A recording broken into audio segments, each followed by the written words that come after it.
Hello friends, అందరూ బాగున్నారు friends ఇప్పుడు నేను గుడిమెట్ల గురించి మీకు వీడియోలో చూపించబోతున్నాను. గుడిమెట్లో వజ్రాలు ఎట్లా దొరుకుతున్నాయి, దొరికిన వాటిని ఎలా చెక్ చేస్తున్నారు ఏంటి అనేది మీకు వీడియోలో చూపిస్తాను ఫుల్గా. ఇంకోటి ఏంటంటే, మీరు వజ్రాలు ఎక్కడ దొరుకుతున్నాయి ఏంటేంటి మీకు అసలు ఆ చెకింగ్ చేసే మిషన్ పెట్టి చెక్ చేసుకోవచ్చా వద్దా అని చెప్పేసి మీకు వీడియోలో పూర్తిగా చెప్తాను కూడా. ఫ్రెండ్స్, ఇప్పుడు మనకు కనిపిస్తుంది ఇది బల్లకట్టు అన్నమాట. ఈ బల్లకట్టు నుంచి మనం ఆ దరికి వెళ్ళాలి. ఆ దరికి వెళ్తే అది గుడిమెట్ల అంటారు. ఇప్పుడు ఈ బల్లకట్టు ఆగిన చోట ఏంటంటే పుట్లగూడెం అంటారు అనమాట. ఈ పుట్లగూడెం మనం ఈ రూట్ నుంచి వచ్చామన్నమాట. ఈ పుట్లగూడెం ఊరు నుంచి ఇట్లా వచ్చి ఇది మనకు కనిపిస్తుంది, పక్కన గ్రీన్ కనిపిస్తుంది చూడండి కొండ, అది పుట్లగూడెం కొండ అనమాట. ఈ బల్లకట్టు నుంచి ఆ దరికి వెళ్తున్నాం మనం. చూస్తాను ఫ్రెండ్స్, మీకు వజ్రాల గురించి ఎంతమంది వస్తున్నారు ఏంటి అనేది మీకు వీడియోలో చూపిస్తాను. అలాగే ఇంతకుముందు జనం ఎక్కువ వచ్చినప్పుడైతే బల్లకట్టు డైరెక్ట్గా మనకి వజ్రాలు వేరుకునే ప్లేస్కి తీసుకెళ్ళి వదిలిపెట్టేవాళ్ళు. ఇప్పుడైతే మాత్రం అట్లా ఏం లేదు. మా బల్లకట్టు వెళ్ళే రూట్కి ఆ దరికి తీసుకెళ్ళి వదిలిపెడుతుంది. అక్కడి నుంచి చాలా దూరం నుంచి నడుచుకుని రావాలన్నమాట. వజ్రాల కోసం వచ్చి మొత్తం మీరు ఇట్లా చెక్ చేసుకునే మిషన్లతోటి మీరు మోసపోవద్దు. అది కూడా మీకు చూపిస్తాను. అతను ఎట్లా చెక్ చేస్తున్నాడు ఏంటని మీకు వీడియోలో చూపిస్తాను. అతను ఒక్కడేనే కాదు, ఇక్కడ కోలూరు ఒకటి, త్రిపురాపురం, శ్రీరాంపురం అని చెప్పి అంటారు, అక్కడ కూడా ఇట్లా చెక్ చేస్తూ ఉంటారు అనమాట. ఇంకోటి ఇది గుడిమెట్లు ఈ 3 చోట్ల ఇట్లా వజ్రాలు చెక్ చేసే వాళ్ళ దగ్గర చెక్ చేస్తూ డబ్బులు ఇంత అని చెప్పి తీసుకుంటున్నారు. మీరు అలా చెక్ చేయించుకోవద్దు. మీరు కావాలంటే, మీకు అలాంటి మిషన్లు కావాలంటే ఆన్లైన్లో కూడా ఇప్పుడు మనకి చాలా దొరుకుతున్నాయి, అరుదుగా దొరుకుతున్నాయి. ఇప్పుడు మన గుడిమెట్లలోకి ఎలా ఉంది ఆ ప్లేస్ అనేది మీకు చూస్తాను ఫ్రెండ్స్. మనం ఈ రూట్లోనే వెళ్ళాలన్నమాట. ఇక్కడికి బళ్ళు కూడా తీసుకుని చాలామంది వస్తున్నారు. బైకులు అయితే మాత్రం ఇట్లా తీసుకొచ్చి ఇక్కడ పార్క్ చేస్తూ ఉన్నారు.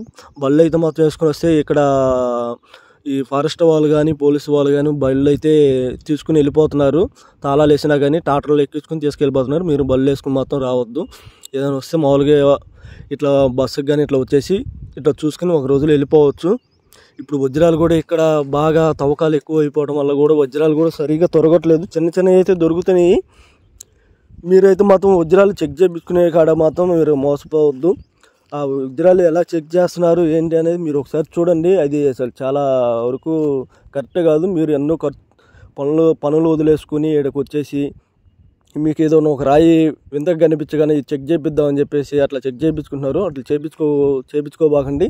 వజ్రం అది డైమండ్, పక్కా డైమండ్ అని చెప్పి అనుకుంటే మీకే పక్కా తెలిసిపోద్ది. ఒక 100 రాళ్ళు, 1 కోటి రాళ్ళల్లో కలిపినా కానీ ఆ డైమండ్ వెలుగు అలాగే ఉండిద్ది, దాని మెరుపు అలాగే ఉండిద్ది. మీరు మాత్రం వజ్రాలు ఇవేని అనుకుని మీరు మాత్రం మోసపోవద్దు. మీకు అంతగా డౌట్గా ఉందనుకుంటే మీరు ఇది డైమండా కాదా అని చెప్పి వజ్రాలు కొనుక్కునే వాళ్ళు ఉంటారు, వాళ్ళకి ఒకసారి చూపించుకోండి. ఇప్పుడు మనం ఆ బల్లకట్టు నుంచి ఆధార్ నుంచి ఇట్లా వచ్చామన్నమాట. ఇక్కడ చూడండి, వజ్రాలు తవ్వుకునే వాళ్ళు, ఎత్తుకునే వాళ్ళు ఎంతమంది ఉన్నారు, చాలామంది ఉన్నారు. అలాగే ఇప్పుడు వజ్రాలు చెక్ చేయించుకునే వాళ్ళు కూడా ఉన్నారు. చూడండి, మీకు చూపిస్తాను ఎట్లా చెక్ చేస్తున్నాడు ఇతనని. ఇతను ఒకడే కాదు ఫ్రెండ్స్, చాలామంది ఉన్నారు. ఇట్లా రాళ్ళు మొత్తం ఒక టవల్ అనేది కిందేసి అట్లా పెరిచేసి మొత్తాన్ని ఇప్పుడు ఆయన ఎట్లా చెక్ చేస్తాడో చూడండి, మీకే చూపిస్తాను ఒక్కొక్కటి. ఇప్పుడు అన్ని రాళ్ళ మీద చెక్ చేస్తే రాయికి వచ్చి ఇంత అని చెప్పి తీసుకుంటున్నారు. రాయి ఇంత అని రేట్ అయితే మాత్రం వాళ్ళు ఫిక్స్ మీద ఉండలేదు అనమాట. అంతకుముందు 20 రూపాయలు తీసుకున్నారు, 10 రూపాయలు తీసుకున్నారు, ఇప్పుడు 5 రూపాయలు అంటున్నారు. ఇట్లా ఈ ప్రతి ఒక్కరు ఇట్లా వచ్చేసి రాళ్ళు, మా దగ్గర ఇన్ని రాళ్ళు దొరికినాయి, ఈ రాళ్ళు చెక్ చేయండి అని చెప్పి. రాయికి 5 రూపాయలు అంటే కూడా మామూలు విషయం ఫ్రెండ్స్. ఇప్పుడు దాదాపుగా అక్కడ చూడండి ఒక 200 రాళ్ళు లాగా ఉండేవి. మీరు ఆ 200 రాళ్ళు చెక్ చేయించుకునే బదులు మీకే ఒక డైమండ్ కొనుక్కునే వాళ్ళు ఆ మధ్యలో ప్రతి ఒక్కరు ఎవరో ఒకటి కనిపిస్తూనే ఉంటారు. వాళ్ళకి చూపించుకుని మీకు డౌట్ వచ్చింది, ఇదిగో మా దగ్గర ఈ రాళ్ళు ఉండయి, ఇవి డైమండ్సా కాదా అని చెప్పేసి వాళ్ళని అడిగితే వాళ్ళే చెప్తారనమాట. చెక్ చేసే మిషన్ ఉన్నా కానీ ఫ్రీగా చెక్ చేసి చెప్తారు. ఇప్పుడు ఆయన పాయింట్లను పెట్టేసి ఎట్లా చెక్ చేస్తున్నాడో చూడండి ఫ్రెండ్స్. మీరు ముందుగా వాళ్ళతో ఏంటంటే ఇదిగో ఇంత రేటు అని చెప్పి ముందుగా నేను కాన్ఫిడెన్స్గా మామూలుగా క్లారిటీగా మాట్లాడుకుంటాడు. ఇంత రేట్ అయితే నేను చూస్తాను, లేకపోతే లేదు అది అని. సో దానికి ఇంత దూరం వచ్చాము మనం ఖర్చు పెట్టుకుని డైమండ్ అయిద్దేమో వీటిలో ఒకటన్నా అని చెప్పేసి వాళ్ళు కూడా ఆతృప్తిగా చూస్తూ ఉంటారు. సరేలే ఎంత ఖర్చు పెట్టినా అది ఒకటి లెక్క కదా అని చెప్పి చూడండి డైమండ్ అట్లా పెట్టేసి అట్లా తీసేస్తున్నాడు, అలా పెట్టేసి అలా తీసేస్తున్నాడు. అది కరెక్ట్ కాదు ఫ్రెండ్స్. డైమండ్ పక్కా డైమండ్ అయితే అది 3 పక్కలు పెట్టి చూస్తారు. ఇంకోటి ఏంటంటే డౌట్గా ఉంటేనే ఇంకోటి ఏంటంటే డైమండ్స్ అలా చూసే పద్ధతే కాదు, దాన్ని కరెక్ట్గా పొజిషన్లో పెట్టి చూస్తారనమాట. చూస్తున్నారు కదా, అట్లా చెక్ చేస్తున్నారు. ఇట్లా మాత్రం మీరు చెక్ చేయించుకోవద్దు. వజ్రం డైమండ్ అనేది మాత్రం మీకు పక్కా తెలిసిపోయింది ఫ్రెండ్స్. మీరు అక్కడ ఇక్కడ చూపించుకోవద్దు. ఇప్పుడు ఆ మిషన్లు కూడా ఆన్లైన్లో చాలా వరకు దొరుకుతాయి. అంతగా మీకు వజ్రాలు మేము ఇట్లా ఎత్తుక్కుంటా అప్పుడప్పుడు వస్తాను ఉంటాం అనుకుంటే అలాంటిది ఒక 1500 1600కి మంచిగా మనకి విజిబుల్ రేట్గా దొరుకుతున్నాయి. అలాంటివి తీసుకోండి, ఇబ్బంది లేదు, ఎప్పటికైనా ఉపయోగపడిద్ది. మీరు ఇదే పని మీద తిరిగే వాళ్ళు అయితేనే. చూడండి ఎట్లా చెక్ చేస్తున్నాడు. వీళ్ళకి వాటి మీద అంత అవగాహన అయితే ఏం లేదు. ఏంటంటే ఇది ఒక వ్యాపారం అయిపోయింది అనమాట. డైమండ్ చెక్ చేయటం, వీటి మీద డబ్బులు వస్తాయి అని చెప్పేసి. నా డైమండ్ అయితే మాత్రం వీళ్ళే ఇరవై వజ్రాలు కొనుక్కునే వాళ్ళు కూడా పిలిపించేసి వీళ్ళు కమిషన్ తీసుకుంటారనమాట.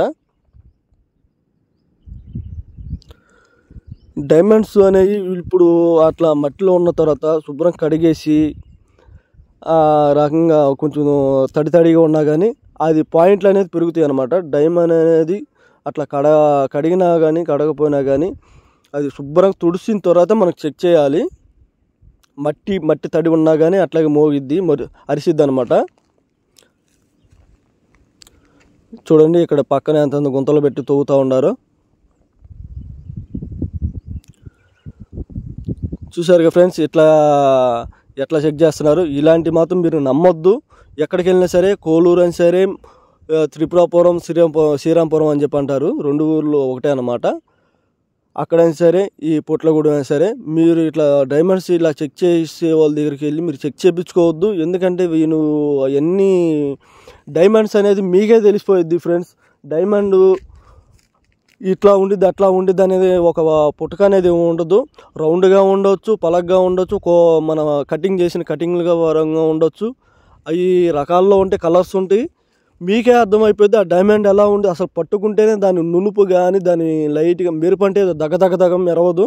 అది ముడి సరుకు కాబట్టి అది కొంచెం నున్నగా కొంచెం మెరుపుగా ఉంటుంది అనమాట. ఆ క్వాలిటీ వేరుగా ఉంటుంది. 100 రాళ్ళలో అది ఒక రాయి మధ్యలో పెట్టినా కానీ మీకే అర్థమైపోయింది వజ్రం అనేది ఎలా ఉంది ఏంటి అని. ఇది ఖచ్చితంగా డైమండ్ అని మీకే ఎంత దాని మీద అవగాహన జీరో నాలెడ్జ్ ఉన్నా కానీ అది డైమండ్ అనే తెలిసిపోయింది అనమాట. ఫ్రెండ్స్ చూడండి ఇక్కడ అసలు ఈ కొండ మొత్తం ఎంత గుంతలు పెట్టేసి ఎట్లా తవ్వుతూ ఉన్నారో. కానీ దొరుకుతున్నాయి, కానీ చిన్నవి దొరుకుతున్నాయి, పెద్దవి కూడా దొరకవచ్చు. దొరికిన వాళ్ళు కొంతమంది అయితే చెప్పకుండా ఇట్లా మంచిగా వాళ్ళు వాటి మీద అవగాహన ఉన్న వాళ్ళు అయితే డైరెక్ట్గా వెళ్ళిపోయి ఎక్కడన్నా మంచి విజయవాడ కానీ గుంటూరు కానీ ఇలాంటి సర్కిల్లో డైమండ్ చెక్ చేసే ల్యాబ్లు ఉంటాయి అన్నమాట. ఆ ల్యాబ్ల కాడికి వెళ్ళేసి చెక్ చేయించుకుంటున్నారు. ఎన్ని పాయింట్లు వస్తుంది, డైమండ్ ఎలా ఉంటుంది ఏంటి అనేది వాళ్ళు అక్కడికి అడిగినా కానీ చెప్తారు, చూపిస్తారు. డైమండ్ అంటే ఒకటే మెరుపు ఒకటే కలర్ అనేది ఏమి ఉండదు. అన్ని కలర్స్లు ఉంటాయి, ఒకటే విధానంగా కూడా ఏమి ఉండదు అన్నమాట. అన్ని రకాలుగా కోణాలుగా ఉంటాయి, కొన్ని పలకలుగా ఉంటాయి, కొన్ని డిఫరెంట్గా ఉంటాయి అన్నమాట డైమండ్ అనేది. ఫ్రెండ్స్ ఇప్పుడు మనకు చూపించాను కదా, ఇప్పుడు ఇక్కడ మా ఏరియా మొత్తం ఎలా ఉందో చూడండి, చెట్లతో నిండిపోయి. ఇప్పుడైతే మొత్తం పుట్లగూడానికి గుడిమెట్లకి అయితే జనాభా అయితే చాలా తక్కువ మంది వస్తున్నారు. దీనికి ఇప్పుడు సీజన్ కాదు ఫ్రెండ్స్. దీనికి సీజన్ అనేది ఒక వర్షాకాలం పడ్డప్పుడు, వర్షాకాలంలో మంచిగా తవ్విన ప్లేసులు అంతా మళ్ళీ తడిగా అనిపిస్తూ ఉండిద్ది. ప్లస్ ఇంకోటి ఏంటంటే అక్కడ తవ్విన పైన కూడా దొరికే అవకాశం ఉంటుంది అనమాట. ఇప్పుడు అంతా మట్టి కొట్టుకుపోయి ఉంటుంది కాబట్టి మీరు సమ్మర్లో కాకుండా మామూలుగా వర్షాకాలం టైంలో అయితే మీకు అయితే చాలా ఎక్కువ వజ్రాలు దొరికే అవకాశం ఉంటుంది అనమాట. జనాభా వచ్చి తిరిగేసి వెళ్ళిపోతూ ఉన్నారు. ఈ టైంలో వజ్రాలు వెతకడం అనేది కష్టం.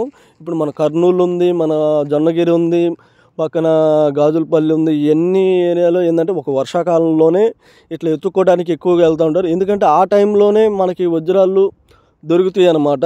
ఈ టైంలో దొరుకుతాయి అనేది కన్ఫామ్గా చెప్పలేము. మీరైతే వేస్ట్గా పనులు బాగొట్టుకుని ఈ టైంలో రావటం. ఎండలు కూడా బాగా చాలా ఎక్కువ అయిపోయినాయి. ఇప్పటికే మీకు కొన్ని రాళ్ళు చూపిస్తాను చూడండి. గుడిమెట్లో ఇక్కడ దొరికిన రాళ్ళు ఇలా ఈ టైపులో కూడా ఉంటాయి అన్నమాట. ఆ బ్లాక్గా కనిపిస్తుంది చూడండి, దాంట్లో తెల్ల మెరుపు ఉంది, కానీ అది డైమండ్ కాదు. ఆ టైపులో కూడా ఉండొచ్చు, బ్లాక్లో ఉంటాయి, వైట్లో ఉంటాయి, మబ్బు కలర్ ఉంటాయి కొన్ని. అక్కడ దొరికే రాళ్ళు చూడండి, అన్ని రంగు రాళ్ళు దొరుకుతూ ఉంటాయి. రంగురాళ్ళు కూడా కొంటారు అది ఇది అని చెప్తారు. రంగురాళ్ళు అనేది ఇలాంటి రంగురాళ్ళు కూడా కొనరు అనమాట. అవి పెద్ద సైజు ఉంటేనే ఎవరైనా తీసుకుంటే 100-200 తీసుకుంటారు తప్ప మీరేదో వేలు పోతాయని మాత్రం అనుకోవద్దు. అక్కడ దొరికే రాళ్ళు మొత్తం ఇయ్యానమాట, రంగురాళ్ళు చూపిస్తున్నాను చూడండి మీకు. మన వీడియో వస్తే లైక్ చేయండి ఫ్రెండ్స్. Bye friends.